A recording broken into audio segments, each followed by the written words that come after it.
नमस्कार दोस्तों, कथा मंथन में आपका स्वागत है। कथा मंथन में आज की कथा का नाम है प्रेम की होली। लेखक मुंशी प्रेमचंद। गंगी का 17वां साल था, पर वह 3 साल से विधवा थी और जानती थी कि मैं विधवा हूँ। मेरे लिए संसार के सभी सुखों के द्वार बंद है। फिर वह क्यों रोए और कल्पे। मेले से सभी तो मिठाई के दौने और फूलों के हार लेकर नहीं लौटते। कितनों ही को तो मेले की सजी हुई दुकानें और उन पर खड़े नर नारी देखकर ही मनोरंजन हो जाता है। गंगी खाती पीती थी, हंसती बोलती, पर किसी ने भी कभी उसे मुंह लटकाए और अपने भाग्य को लेकर रोते नहीं देखा। घड़ी रात कोट कर गोबर निकालकर गाय बैलों को सानी देना, फिर उपले पातना उसका नित्य का नियम था। तब वह अपने भैया को गाय दोहने के लिए जगाती थी, फिर कुएं से पानी लाती, चौके का धंधा शुरू हो जाता। गांव की भावजें उससे हंसी करती, पर एक विशेष प्रकार की हंसी छोड़कर। सहेलियां ससुराल से आकर उससे सारी कथा कहती, पर एक विशेष प्रसंग बचाकर। सभी उसके वैधव्य का आदर करते थे। जिस छोटे से अपराध के लिए उसकी भावज पर घुड़कियां पड़ती, उसकी माँ को गालियां मिलती, उसके भाई पर मार पड़ती, वह उसके लिए क्षम्य था। अरे जिसे ईश्वर ने मारा हो, उसे कोई क्या मारे। जो बातें उसके लिए वर्जित थीं, उनकी और उसका मन भी न जाता था। उसके लिए उसका अस्तित्व ही ना था। होली आई, सबने गुलाबी साड़ियाँ पहनी। गंगी की साड़ी ना रंगी गई। माँ ने पूछा, बेटी तेरी साड़ी रंग दूँ? पर उसने मना कर दिया। भावजों ने फाक गया पकवान बनाती रही, उसको इसी में ही आनंद मिलता रहा। तीसरे पहर दूसरे गांव के लोग होली खेलने आए। यह लोग भी होली लौटाने जाएंगे। गांव में यही परस्पर व्यवहार था। मेकू महतो ने भंग बनवा कर रखी थी। चरस, गांजा, माजूम सब कुछ लाए थे। गंगी ने ही भंग पीसी थी, मीठी अलग, नमकीन अलग। उसका भाई पिलाता था, वह हाथ धुलाती थी।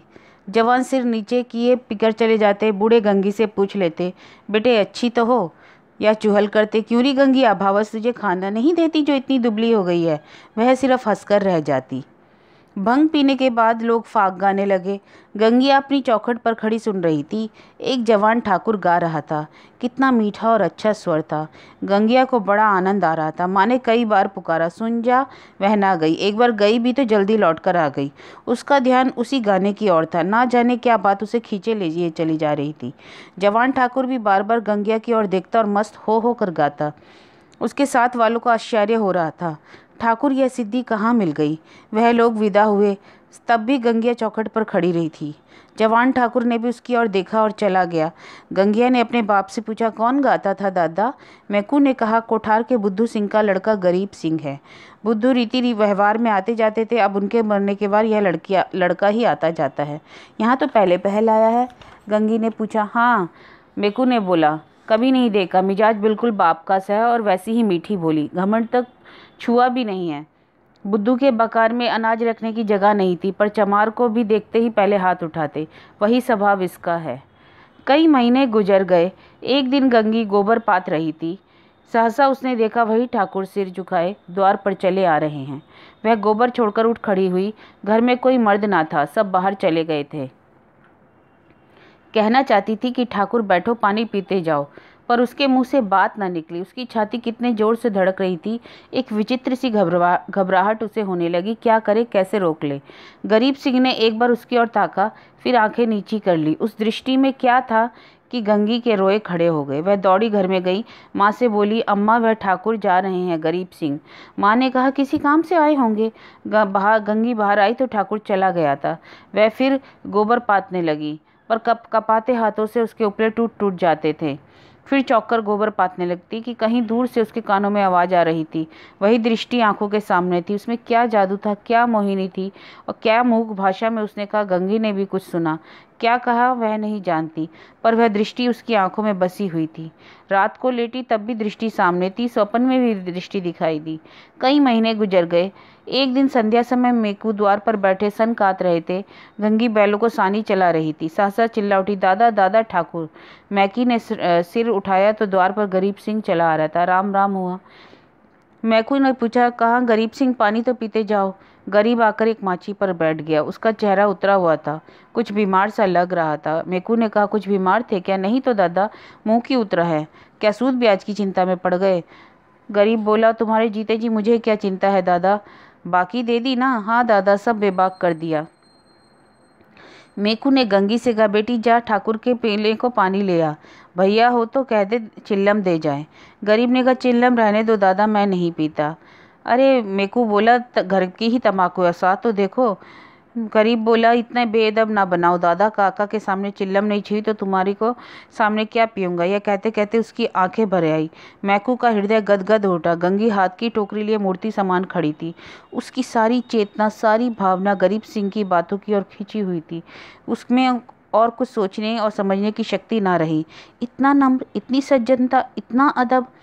मेकू ने फिर कहा, सुना नहीं बेटी, जाकर कुछ पानी पीने को लाओ। गंगी चौंक पड़ी, दौड़ी हुई घर में गई, कटोरा मांजा, थोड़ी सी राब निकाली, फिर लोटा गिलास मांजकर शरबत बनाया। माँ ने पूछा, कौन आया रे गंगिया? गरीब सिंह है। दूध तो नहीं है अम्मा, रस में मिला देती। है क्यों नहीं, हाड़ी में देख ले। गंगी ने सारी मलाई उतारकर रस में मिला दी। लोटा गिलास लिए बाहर निकली। ठाकुर ने उसकी ओर देखा तो गंगी ने सिर झुका लिया। यह संकोच उसमें कहाँ से आ गया? ठाकुर ने रस पिया और राम राम करके चला गया। मैकू बोला, कितना दुबला हो गया है, बीमार है क्या? गंगी पूछी।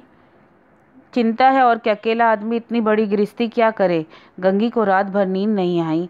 कौन सी चिंता है ठाकुर को? दादा से कुछ कहा भी तो नहीं, कितना सकुचाते हैं, कैसा चेहरा पीला पड़ गया है। सवेरे गंगी ने माँ से कहा, गरीब सिंह अब की बहुत दुबले हो गए हैं अम्मा। माँ बोली, अब वह बेफिक्री कहाँ बेटी, बाप के ज़माने में खाते थे और खेलते थे, अब गृहस्थी का जंजाल सिर पर है। गंगी को इस जवाब से संतोष ना हुआ। बाहर जाकर मेकू से बोली, दादा तुमने गरीब सिंह को समझा क्यों नहीं दिया, क्यों इतनी चिंता करते हैं? मेकू ने हाँक फाड़कर उसकी ओर देखा और कहा, जा अपना काम कर। गंगी पर मानो वज्रपात हो गया। यह कठोर उत्तर दादा के मुँह से। हाय, दादा का भी ध्यान उनका नहीं हुआ। कोई उसका मित्र नहीं, कौन उसे समझाए? अभी वह आएंगे तो वह खुद उन्हें समझाएगी। गंगी रोज सोचती, अरे आते होंगे, ठाकुर ना आए। फिर होली आई, फिर गांव में फाग होने लगा। रमणियों ने फिर गुलाबी साड़ी पहनी, फिर रंग घोला। मैकू ने भंग, चरस, गांजा मंगवाया। गंगी ने मीठी और नमकीन दोनों भांग बनाई, मगर कोठार से कोई नहीं आया। शाम हो गई, किसी का पता नहीं। गंगी बेकरार थी, कभी भीतर जाती, कभी बाहर आती। भाई से पूछती, क्या कोठार वाले नहीं आए? भाई कहता, नहीं। दादा से पूछती, भांग तो नहीं बची, कोठार वाले आवेंगे तो क्या पियेंगे? दादा कहते, अब क्या रात को आवेंगे, सामने तो गांव है, आते होते तो दिखाई देते। रात हो गई, पर गंगी अभी तक आशा लगी हुई थी कि वह मंदिर के ऊपर चढ़ गई और कोठार की ओर निगाह दौड़ाई, पर कोई ना आता था। सहसा उसे सिवाने की ओर आग दहकती हुई दिखाई दी। देखते देखते ज्वाला प्रचंड हो गई। यह क्या, आज होली जल रही है? होली तो कल ही जल गई। कौन जाने, पंडितों ने आज होली जलाने की शायद बताई हो, तभी वे लोग आज नहीं आए, कल आएंगे। उसने घर आकर मेकू से कहा, दादा कोठार में तो आज होली जली है। मेकू बोला, दत्त पगली, होली सब जगह कल जल गई। तुम ना मानते, मैं मंदिर पर से देख आई हूँ, होली जल रही है। ना पतियाते हो तो चलो दिखा दूँ। मैकू बोला, अच्छा चलो देखता हूँ। मैकू ने गंगी के साथ मंदिर की छत पर आकर देखा। 1 मिनट तक देखता रहा, फिर बिना कुछ बोले नीचे उतर आया। बोला, पगली, होली नहीं है ये किसी की चिता है, कोई मर गया है, तभी आज कोठार वाले नहीं आए। गंगी का कलेजा धक से हो गया। इतने में से किसी ने पुकारा, मेकू महतो, कोठार के गरीब सिंह गुजर गए। मेकू नीचे चला गया, पर गंगी वहीं स्तंभित खड़ी रही। कुछ खबर ना रही, कौन हूँ, कहाँ हूँ। मालूम हुआ जैसे गरीब सिंह उस सुदूर चिता से निकलकर उसकी ओर देख रहा है। वही दृष्टि, वही चेहरा, क्या उसे वह कभी भूल पाएगी? उस दिवस से फिर कभी होली देखने नहीं गई। होली हर साल आती, हर साल उसी तरह भंग बनती, हर साल उसी तरह फाग होता, हर साल अबीर गुलाल उड़ती थी, पर गंगी के लिए होली तो सदा के लिए चली गई।